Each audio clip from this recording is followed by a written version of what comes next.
Well, thank you very much, Jan, for that generous introduction and that wonderful explanation of the role of universities. We've got to hit the road together from now on, because that was fabulous. Welcome, everyone. It's great to see you all here. I want to thank you for joining us today. I want to issue a special thanks to our presenting sponsor, Pacific Blue Cross, the supporting sponsor, McCarthy Tetro, our community sponsor, Perkins & Will, and our media partner, Globe and Mail, and of course, thanks to the Vancouver Board of Trade for making this possible. It's always a privilege to address the Vancouver Board of Trade. I really appreciate the commitment that the board has made to fostering conversations about challenges and opportunities that face our province and our country. And today I would like to focus on one such opportunity, an opportunity that I believe British Columbia has to become a global innovation leader. And I'd like to talk a little bit about how I believe Simon Fraser University's innovation strategy can help point the way to how we can get there. But let me start with some context concerning our challenge. For some time now, business economists have been raising concerns about that most important measure of overall economic health, productivity, and rightly so. In Canada, productivity gains have lagged behind those of the United States and our other industrial competitors. In fact, since 2000, productivity growth in Canada has been almost one-third that of the United States. That adds up to lower wages and lower living standards for Canadians. So how do we explain this gap, and what do we do about it? A major factor is innovation. What is innovation? Well, noted advertising executive John Emmerling provides a very interesting definition that I think gets to the heart of the problem. Innovation, says Emmerling, is creativity with a job to do. When it comes to innovation in Canada, we have tons of creativity, but we also have a big job to do. It's true, of course, that many of our large firms are branch plants of companies that do most of their R&D elsewhere. It's also true that many of our small and medium-sized enterprises lack internal R&D capacity. As a consequence, private R&D investment in Canada ranks near the bottom amongst OECD countries. But in today's economy, those reasons are simply not good enough. As smart and clever as we Canadians are, we need to figure out what more can be done to put our creativity to work. We must close the innovation gap. Now, fortunately, we have some key strengths to help us do the job. First, Canada is blessed with an entrepreneurial business culture.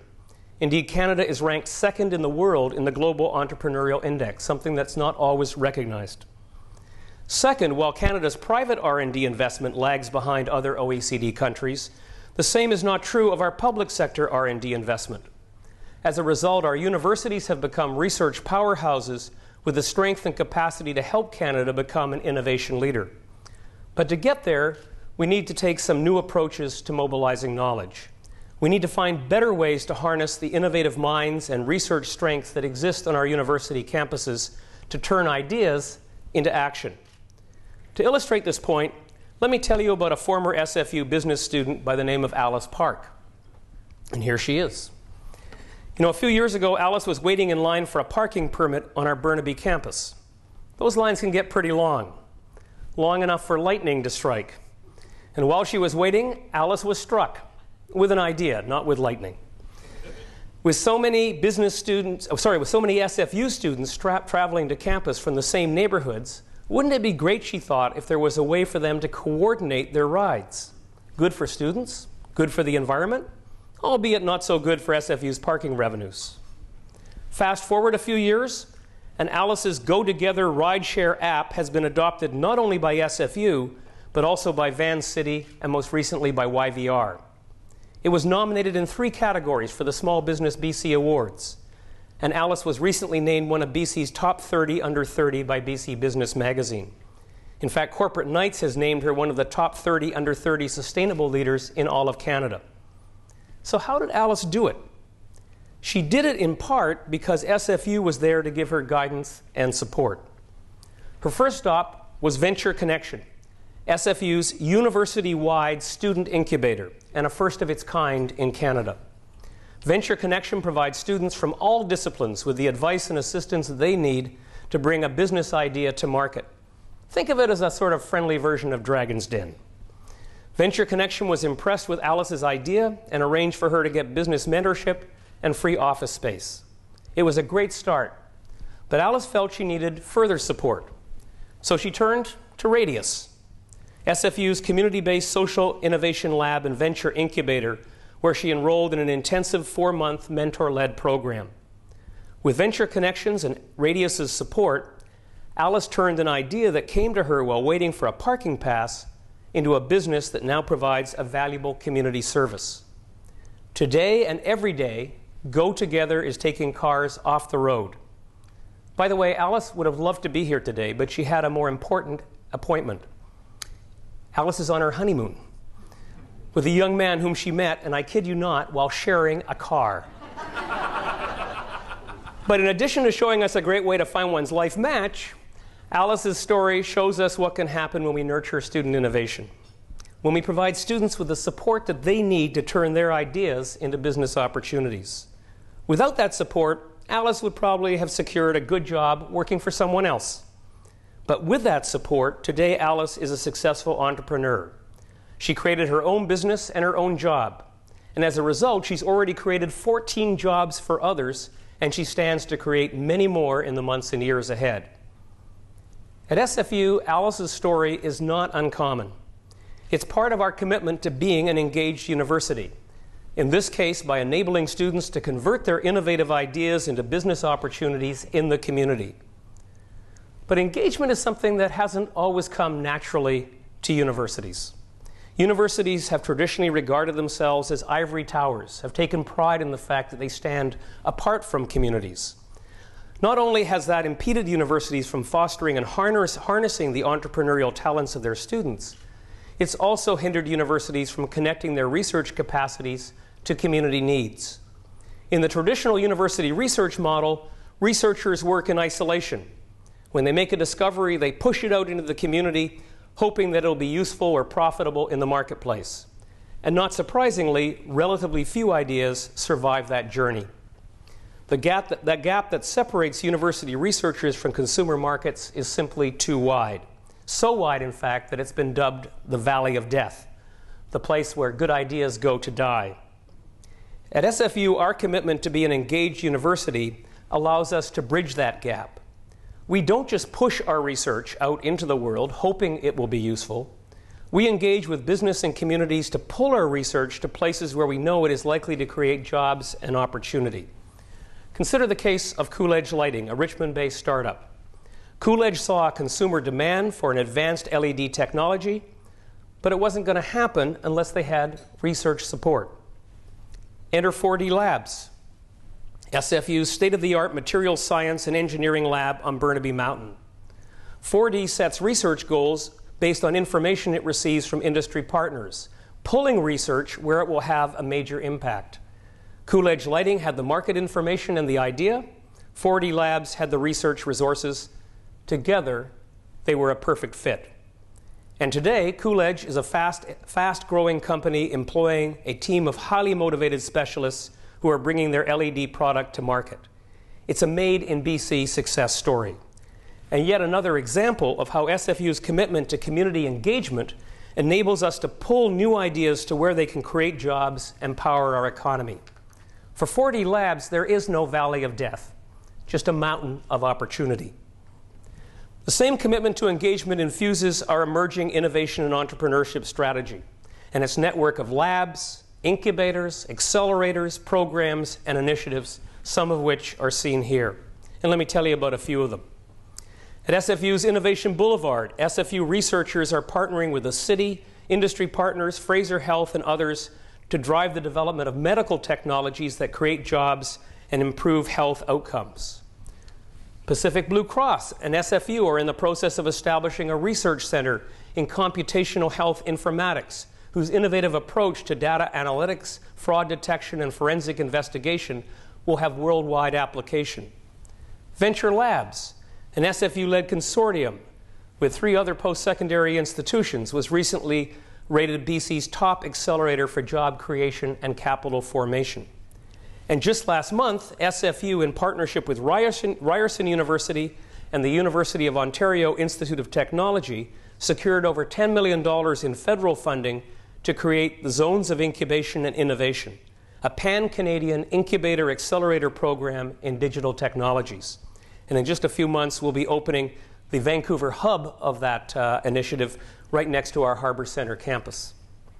In turn, that initiative will link to another one. It will connect to Zone Startups India, an accelerator located at the Bombay Stock Exchange, in which SFU is also partnered with Ryerson, as well as with the Bombay Stock Exchange Institute. Yes, if you go to Mumbai, India, you'll see SFU represented there as part of this incubator. Students, researchers, businesses, communities, all connected in a common enterprise. And as Alice's car share app and Coolidge Lighting's LED technologies show, that enterprise has the potential to drive our economy. At Simon Fraser University, what we're really trying to do is to demonstrate how engagement can turn creativity into innovation, how universities can cross the valley of death to create jobs and increase productivity in new and exciting ways, and how with your help and our partnerships, we can contribute to a more prosperous future for every British Columbian. Thank you very much.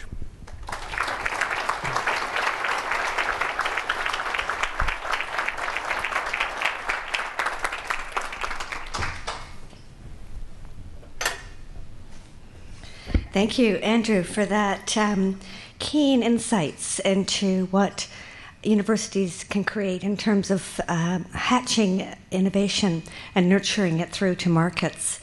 I was interested in the fact that the icon for Radius looks a bit like a pregnant mountain. It makes sense, because Burnaby Mountain is pregnant with innovation. So there you go.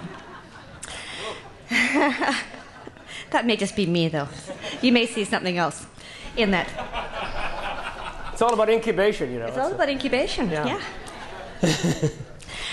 We'll now move into our moderated session, which will be followed by an audience Q&A period, so be ready for that. It's my pleasure to introduce our moderator, Linda Brown Gansert. Linda is founder and CEO of Curatio.me, which you must have a look at on your internet when you're free. It's fabulous. She's a leading expert in early stage development of interactive digital media and cultural content. She also has 2 degrees from SFU, a master's and a bachelor, and so is a fellow alumna along with me. She has served as the chair of SFU's Board of Governors, and a very able one, I might add, and is a board director for the Information Technology Association of Canada, and as an advisor to Talent Click. Ladies and gentlemen, please join me in welcoming Linda Brown Gansert.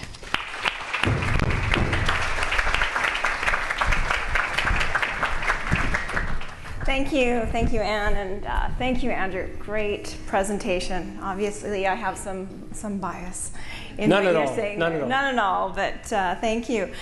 Before I ask you a few pointed questions, just to remind everyone to please do send up your questions. There's little forms on the table. We'd like to make this as interactive as possible, so thank you. Andrew, you know, what you've presented here, and as I said, I have a bias. I'm a huge fan of SFU and everything that we're doing. The business person in me has to ask you, how is this differentiated from what others are doing? Well, I think it's differentiated in a number of different ways, although I do think these models are ones that can help to energize innovation and entrepreneurship and economic development for other institutions, and in fact are already happening at some other institutions. But I think what is different about SFU is, first of all, to have a research university that has as much research capacity as we do, to nonetheless have the attributes of community connection that might be more common for a community college or a smaller university is different. And that really provides the framework, I think. I think the diversity of initiatives in which we're experimenting around bringing community knowledge, business knowledge together with research ideas or student ideas is unique. Just the number of different ways in which we're trying to do that. And the third thing is, I think, the extent to which we focus on student ideas and student innovation. I mean, I really believe if you can capture students when those ideas are just bursting and help them to find a way to take those ideas and explore the possibility of bringing them to market, that's the moment at which you really have the opportunity to ignite the entrepreneurial spirit and lead to business creation. If you leave it, they will no doubt go on and become successful employees and maybe find other ways to entrepreneurship. But I think if you can get them at university, it's unique. And I think not only do we have the Venture Connection program, which any student at the university, could be a history student or a communication student, can come and have a business idea evaluated, but we have, thanks to our Beatty School of Business, this year initiated a certificate program in entrepreneurship, which any student at the university, again, could be a history student or a health sciences student, can gain some entrepreneurship skills through that certificate program. I think that is if not unique, it's certainly distinctive. So I think it's the combination. I think it's the degree of commitment, but hopefully these are examples and these are methods that will be applicable and taken up by other institutions that haven't yet gone as far as we have. Great.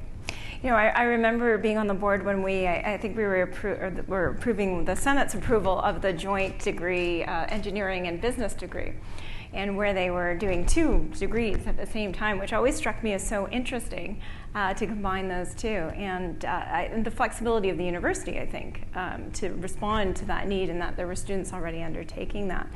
Now, you talked a little bit about this push and pull of research and innovation, and I see that the push and pull both from that perspective, but also in terms of the university and industry. In fact, I see it sometimes as a bit of a tango in matching what's happening in the research and the vault that Jan talked about in his opening. How do we make that more of an exchange? How do we, you know, for everyone in the room here today, how do we meet with those researchers with that innovation, and how do we seed that into our business and productivity? Well, I think it is very much around engagement and partnership, but I think the models can be quite different depending on the community, depending on the industry, depending on the research capacity and those involved. 4D Labs, I think, is a really nice example, and the program that they have initiated called the Prometheus Project, which received a lot of government support, and by the way, also draws in other universities. So this is SFU in a leadership role, but really trying to work with other universities. Does bring together people from industry, and I think you're right, it is a push-pull both ways. So not only are the researchers drawn to what they know ahead of time are market opportunities by virtue of that connection and that conversation, but also I think the people in industry also can discern and sometimes pick out business opportunities from the research that the researchers themselves wouldn't see. We have a famous example with the blue morpho butterfly where an examination of butterfly wings has resulted in the development of a whole anti-counterfeiting technology. That probably would not have been discerned by researchers alone. It was discerned, I think, through an evolutionary process, a push-pull process, or I think what's known in the trade as open innovation, where there's a conversation going many different ways. Surrey Innovation Boulevard is another model where you actually take the researchers right into the community and you situate the researchers with the community.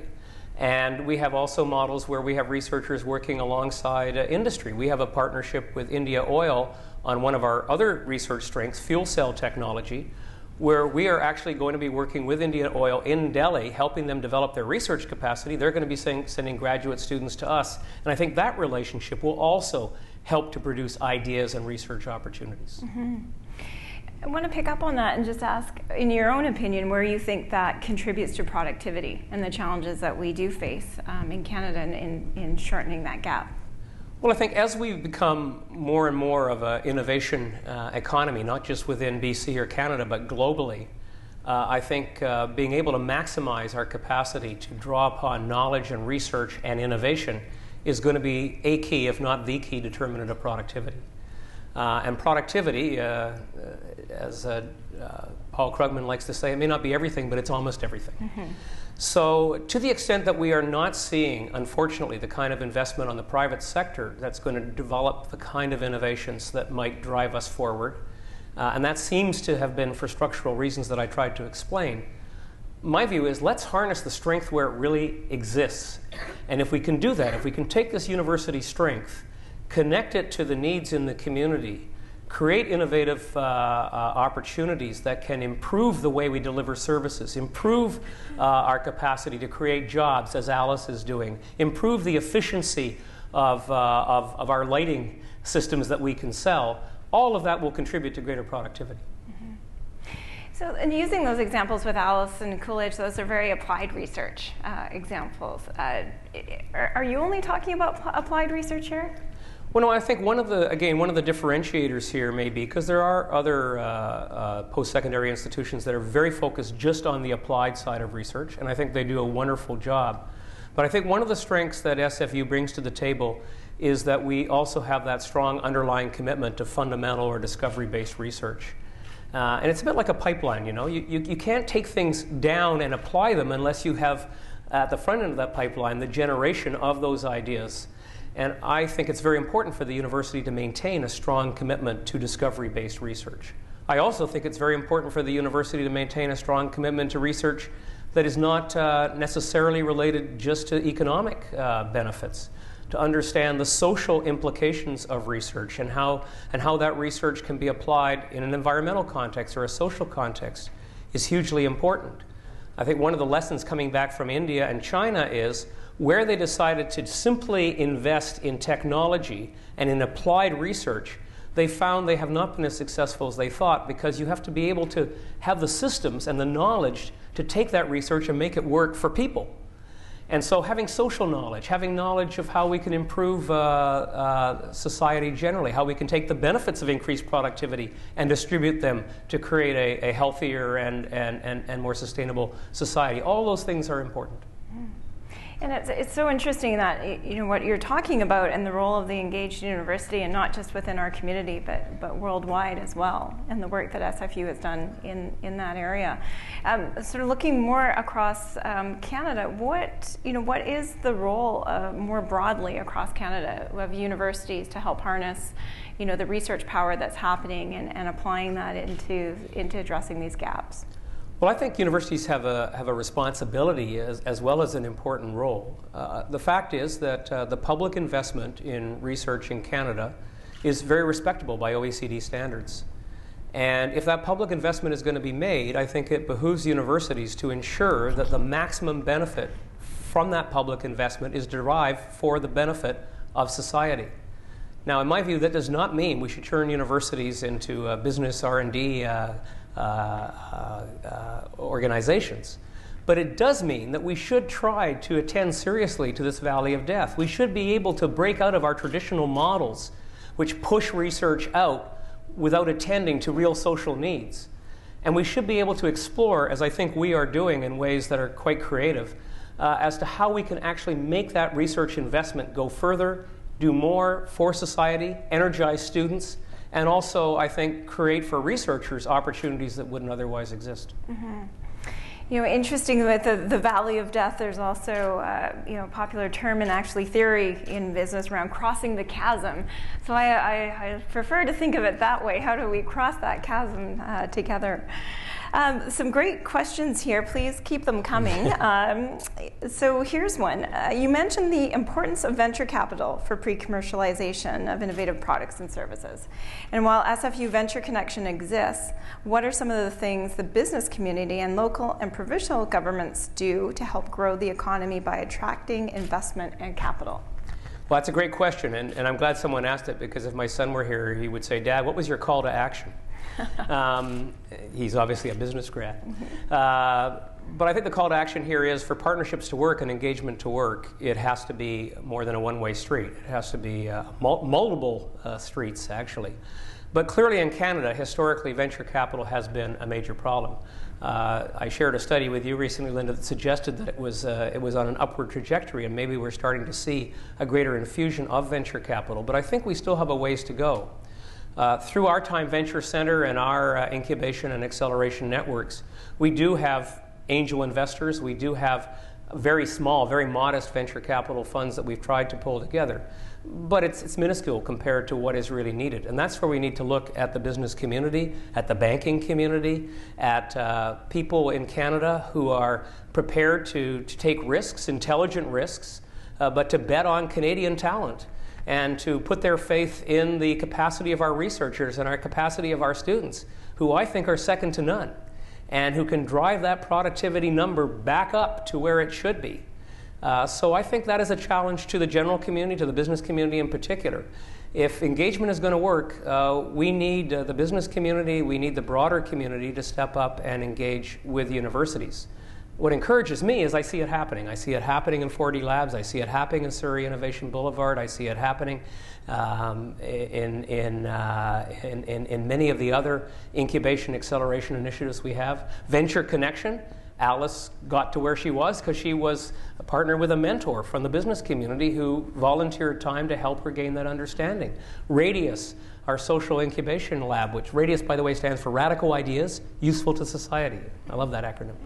But it draws upon relationships with the business community and with social networks in order to derive value for students and help them then contribute back to society. So we need you. But if you don't regard universities as ivory towers when they don't want to be ivory towers, like we don't, I think we can do great things together. We can do just great things together. So to your son's point, what would be the call to action? What's an example of something that we could walk away with today and put into action?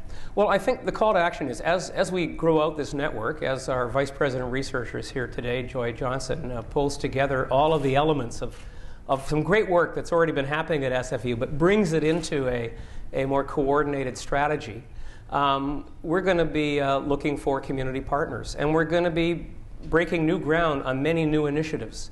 This afternoon, there'll be a wonderful announcement of an accelerator incubator, for example, on Aboriginal entrepreneurship, Aboriginal accelerator. And that's thanks to the support from RBC. So there's an example how RBC, thank you very much, Tim, has stepped up and said, we like what you're doing. We see an important social and economic need to deal with the situation of both Aboriginal students and Aboriginal communities. We'd like to help.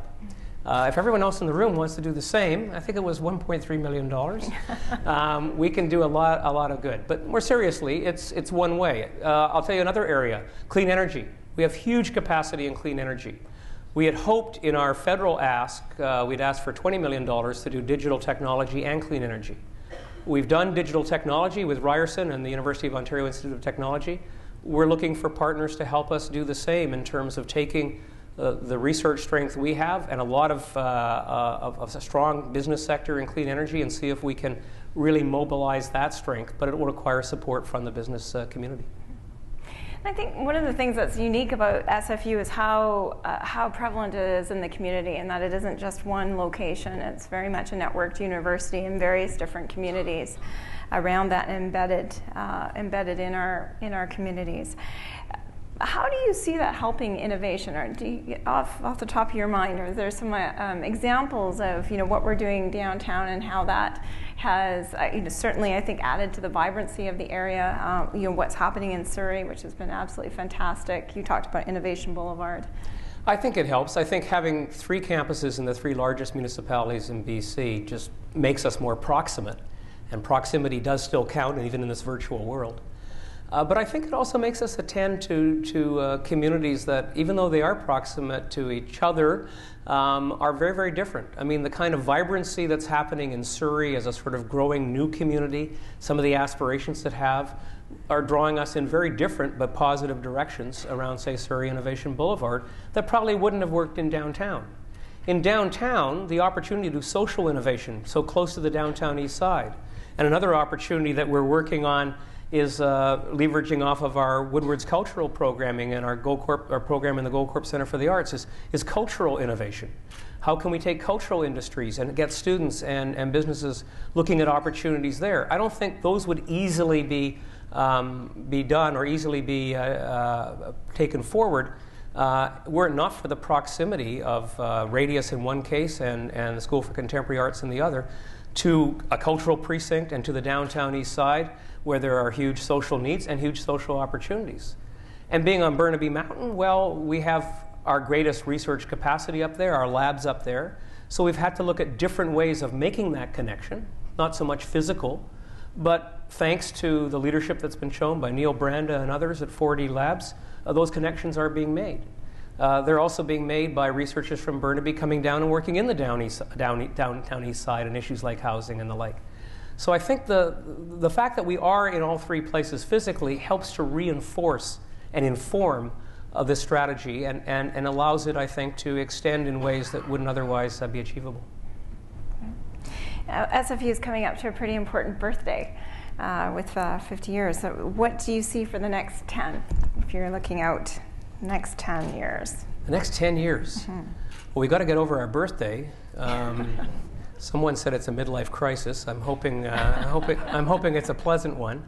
And I would say September 9th is the birthday day. So before I answer the question, please circle September 9th on your calendars, because we will be having a bit of a celebration. I like to say SFU has grown up without growing old, but the 5-0 is still there.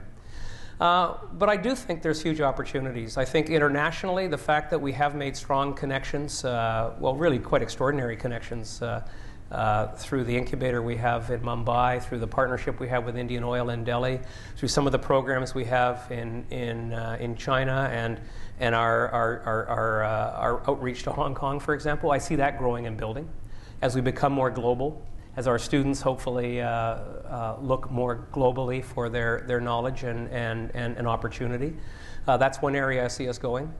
We've done a lot in the last 3 years to start to build our strength in terms of dealing and partnering with Indigenous communities. There's a huge amount that needs to be done there. We know it's one of the fastest growing populations, and we're going to be facing a major skills shortage. So it's either a huge opportunity if we can help young people, Aboriginal young people, to gain the knowledge and skills to contribute. If we don't do that, then it's a huge social problem for them and for us. So I think more in that area and building on our innovation strategy in that area, I think, is going to be very positive. We did launch the first executive MBA program in Aboriginal business a couple years ago. So that's an important area that I see. I also I continue to believe, though, and I need to say this, that the core value of a liberal arts education will never be lost.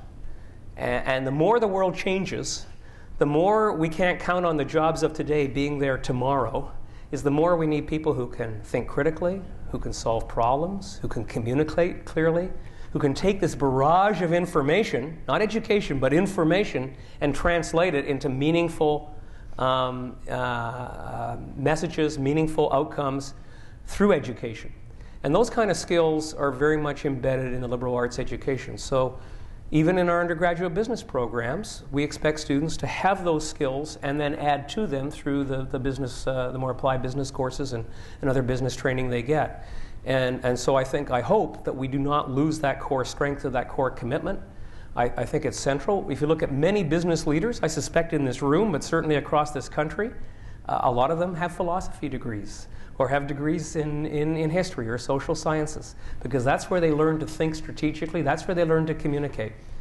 Now what we can do at SFU is we can add to that. We can add on top of that entrepreneurship training. We can add on top of that experiential training through a massive co-op program. We can add the opportunity to gain entrepreneurial knowledge or to become an entrepreneur. Added value, added value, added value. But let's not forget what we're adding it to. That's great. You know, Andrew, I'd like to thank you. It's certainly, in terms of engagement and serving with you, it has been phenomenal. Andrew has reached out into our community, our province, our country, and beyond, like no other president that I've seen. So thank you for that. I'd also say that you've brought an innovation and your own innovation to this role that has benefited all of us. So thanks for sharing that today. Thank you. Thank you, and thank all of you for coming out today. Let's partner together.